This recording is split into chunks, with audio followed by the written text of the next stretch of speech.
প্রতিবেশী দেশের সাথে সম্পর্ক স্থিতিশীল রাখতে চায় সরকার। একথা জানিয়ে স্থানীয় সরকার মন্ত্রী মির্জা ফখরুল ইসলাম আলমগীর বলেছেন, রোহিঙ্গা ইস্যু সমাধান ও বঙ্গোপসাগরের নিরাপত্তা নিয়ে কাজ করবে সরকার।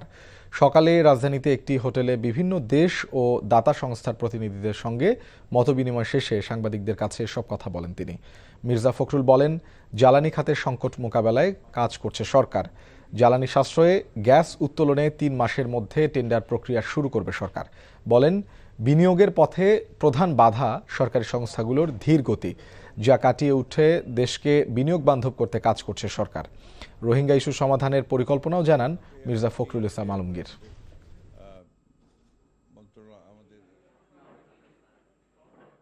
আমাদের বন্ধুদের সঙ্গে আমাদের সম্পর্ককে স্থিতিশীল রাখা, আমাদের প্রতিবেশীদের সঙ্গে সম্পর্ককে স্থিতিশীল রাখা, এই বিষয়গুলো অবশ্যই আমাদেরকে সমাধান করতে হবে।